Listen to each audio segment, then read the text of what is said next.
We are here today with Mark Gantt and Brianne Davis, and we are so thankful to have you here with us.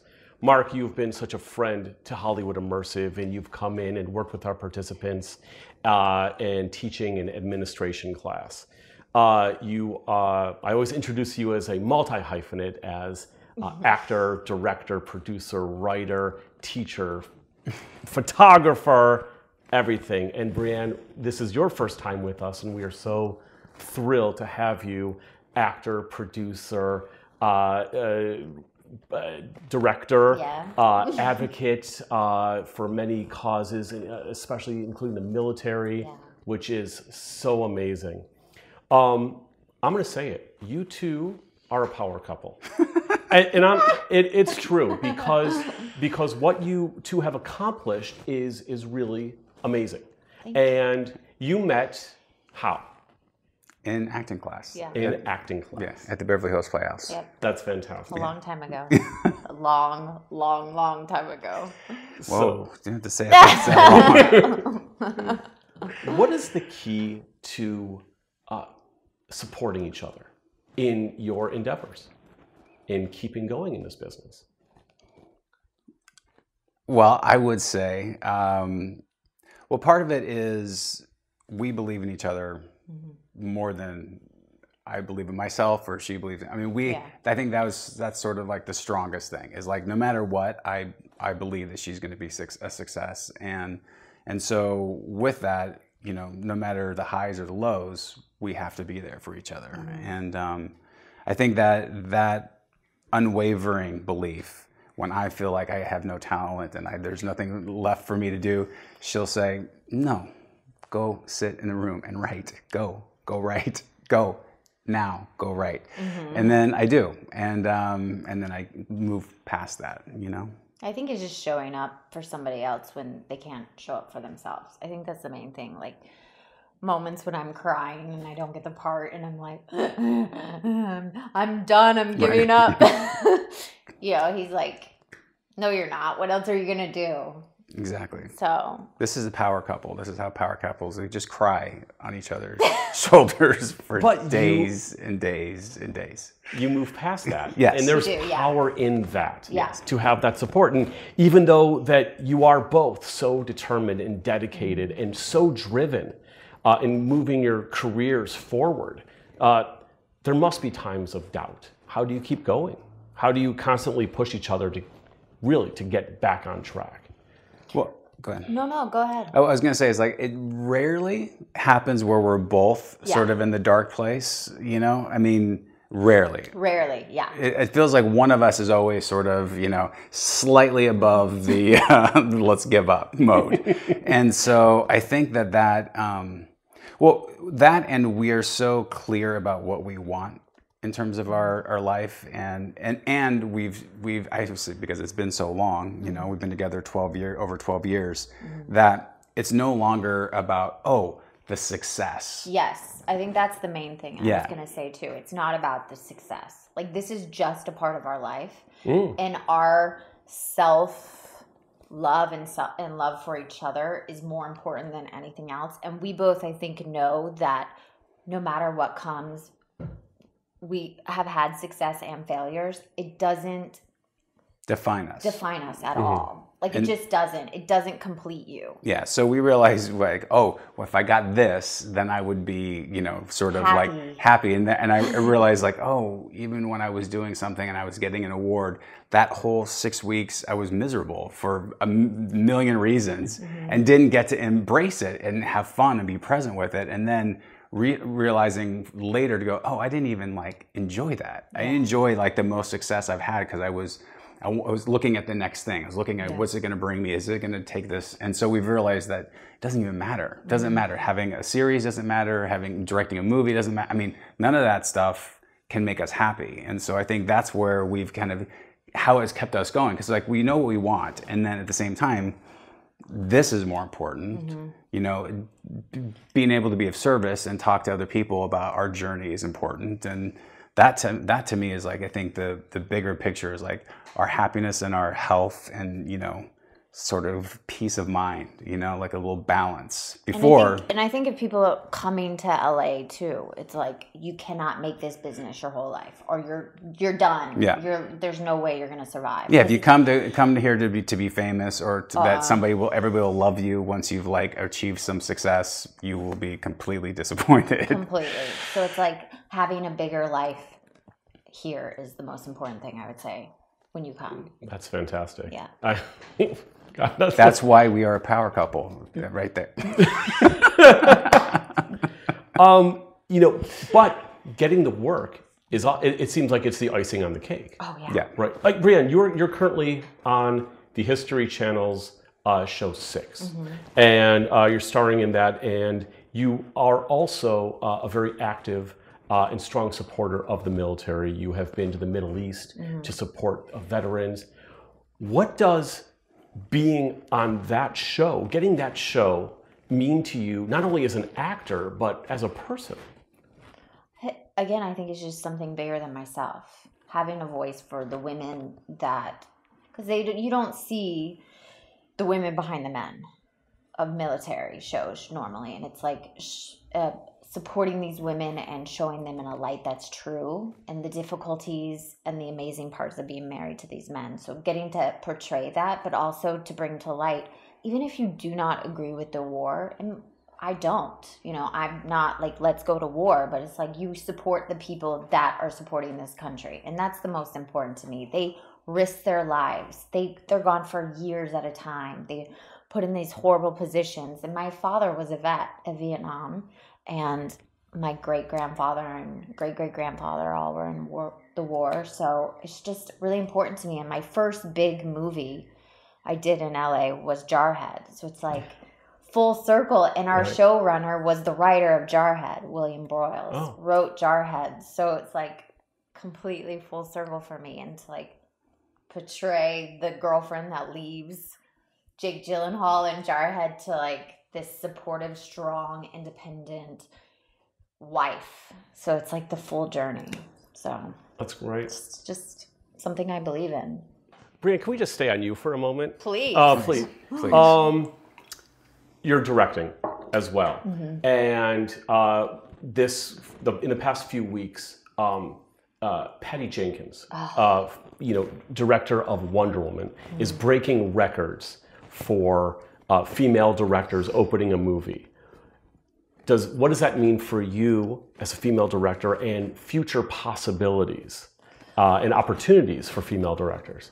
It was everything. Like, I was like, because I love directing. Like, I feel everybody's like, what do you love more? Producing, directing, acting. And it's working completely different muscles. And when I'm on set as a director, and he supported me, it's just like every part of my body is on fire. And I love it. So to see this woman break, the $100 million and like, and then we just heard they're giving more women chances on television. And I've entered some directing workshops, and I've shadowed Leslie Linka Glatter on Homeland for 5 weeks. Oh, wow.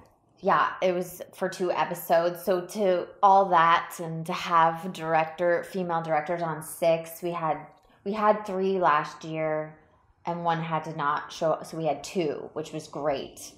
So my whole dream is to like act, be a television movie director, and produce. And so it just gave me this like overwhelming sense of, yeah.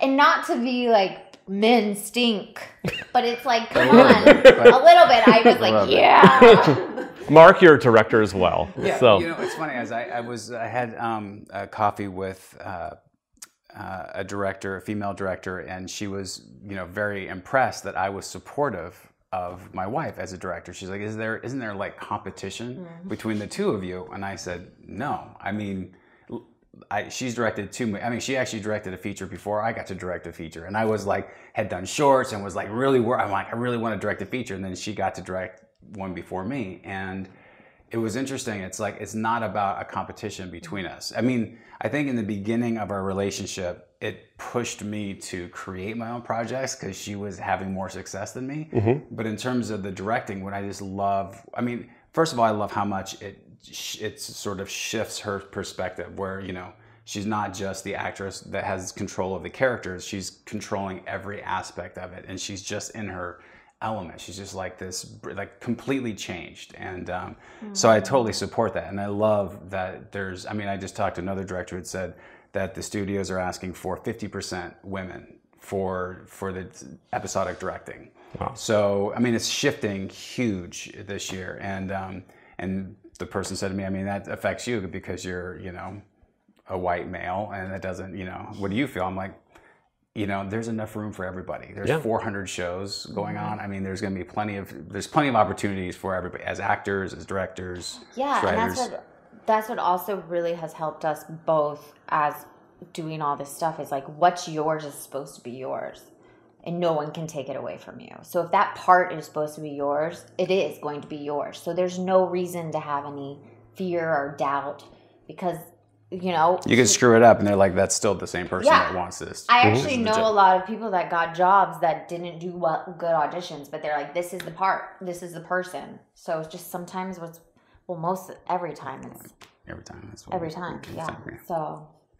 You briefly mentioned you're supportive, Brianne. You started directing first, but now you started your own production company. Yeah. It's Give and Take Productions. Mm-hmm. Now, being a married couple, there's a lot of give and take. So I'm thinking that name of that company.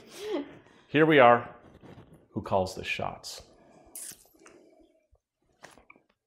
Probably. You know, I am more of the taker. Yes. Oh, definitely. Yes, definitely. And I'm okay with admitting that. Yeah.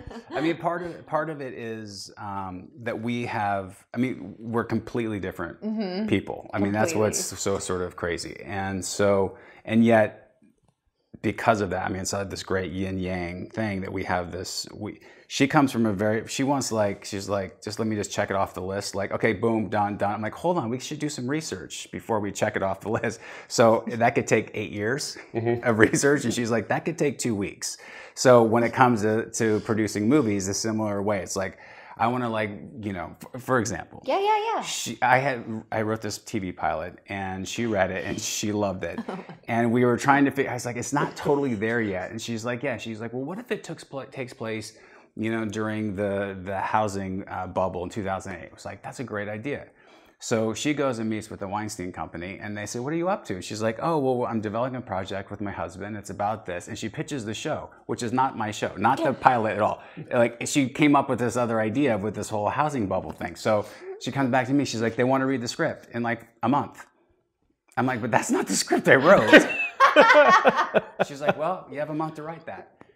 And it was so great because like I would have just like taken, you know, another 8 months thinking about the 2008 bubble and what that would mean. Instead, she forced me into like get it done in a month, and I did. You did. You know, and so that's the sort of things that. And other times I'm saying, like, pause before sending that email. Let's think about how we can, you know, best address this situation, and so we balance each other out. But she's the one who makes the decisions. Come on. I'm wearing pants today, but like not usually. I'm usually skirts and long, flowy dresses and stuff. No, I mean, you do too. You just do it in a different way. Yeah. It's called... Kinder. Yeah. You're tough. I'm tough. She is tough. I am tough. You gotta be. You have to be. I think as a woman, you kind of have to be. You have to like know exactly what you want, especially being on set or... Like, even if I didn't know what I want when we've done movies together, I'd be like, this is what I want. And then I go to him and be like, can you make that happen? I don't know which lenses to do that. And he would step in. So it's trusting him and knowing that what I don't know, it's okay not to know. But as a woman, I feel like you just have to be a little more assertive.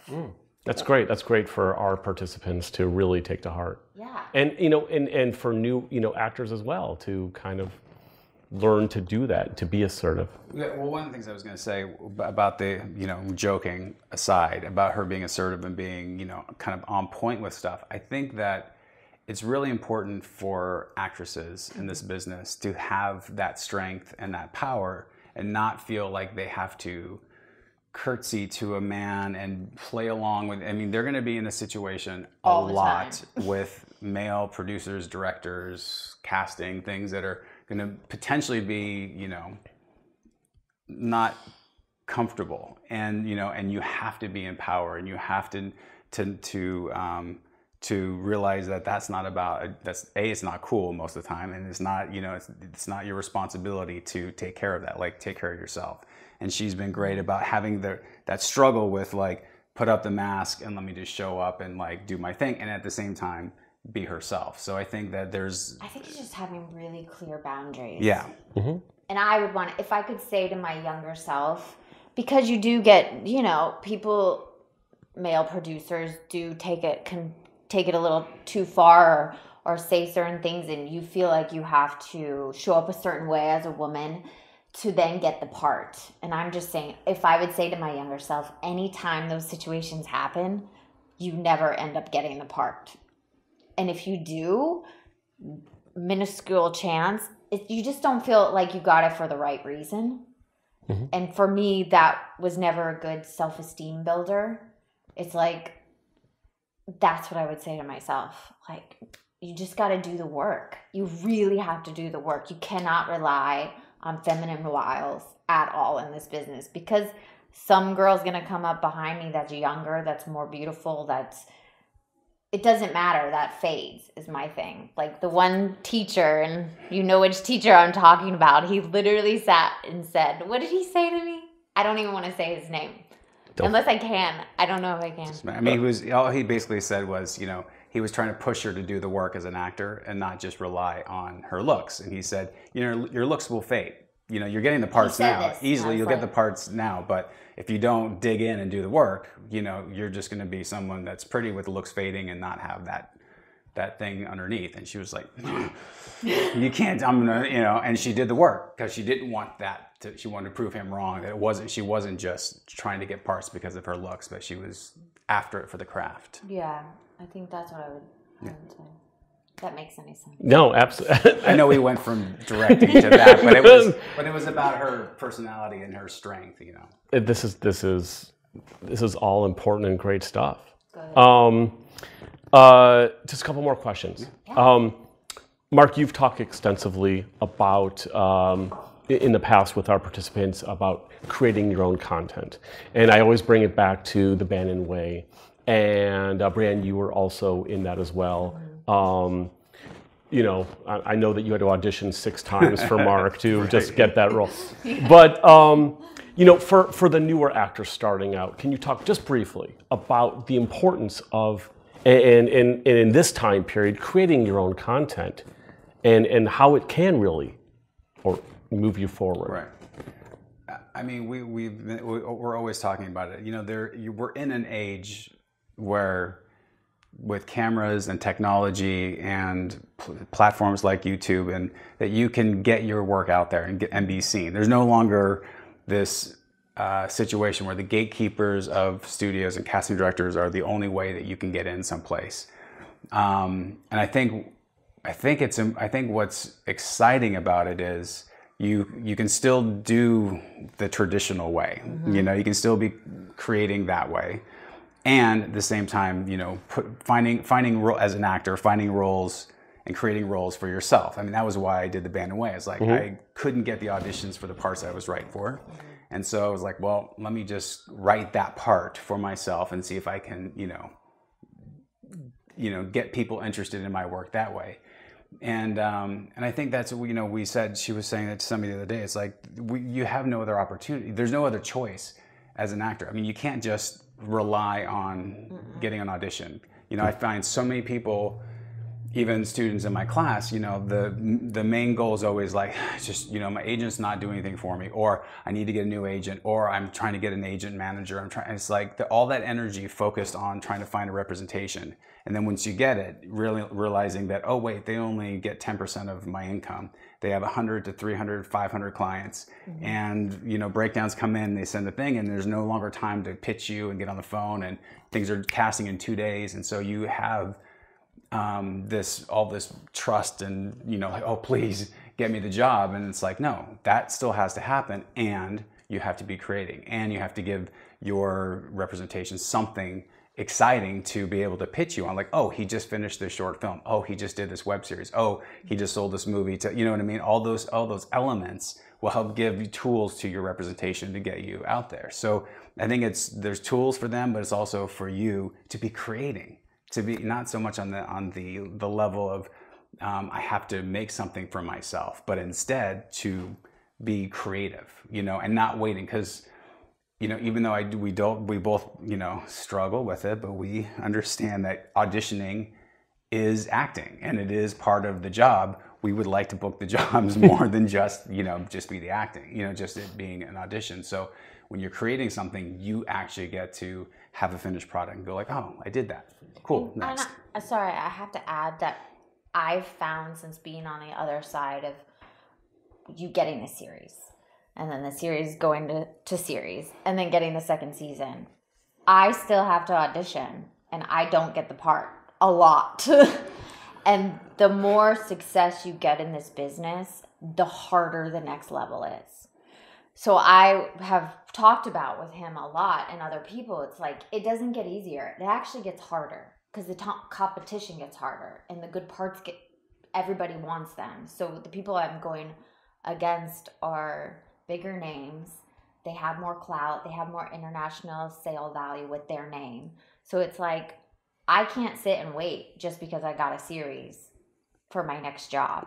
It's just not an option anymore. It's the 5 years ago, maybe you get the series, then you get the film. It's not like that anymore. It really isn't. I mean, look how many people are doing television. Catherine Zeta-Jones is doing a Lifetime movie. Like, who would have thought? Right. 5 years ago, or it's just Julia Roberts is doing HBO. It's just. But it's people like Reese Witherspoon that has her own production company that's creating stuff that's, you know, like Big Little Lies. Like her company she's not waiting for somebody to give her the roles for these strong, powerful women. She's optioning material and she's getting it made. And I think that's what we're trying to do, you know? Yeah. And you're doing it. Yeah. Yes. You're absolutely doing it. Mark and Brianne, power couple. I think guys, I want to thank you so much for coming out today. And giving us your time. And Mark, always just so wonderful with Hollywood. I thought you were going to say something about how handsome I was. Oh, and you know, well, with me on camera, you know, I don't know if they're looking at you. But no. Let's take two. Mark and Brianne, I want to thank you for really coming out today and sharing your time with us. And for always being a part of Hollywood Immersive and being such a friend. And Brianne, you know, thank you. You're welcome. And wish you the best of luck. Season 2 of 6 will be starting later this summer. And we just look forward to more great things. Thank you. Thank you. Thank you, guys.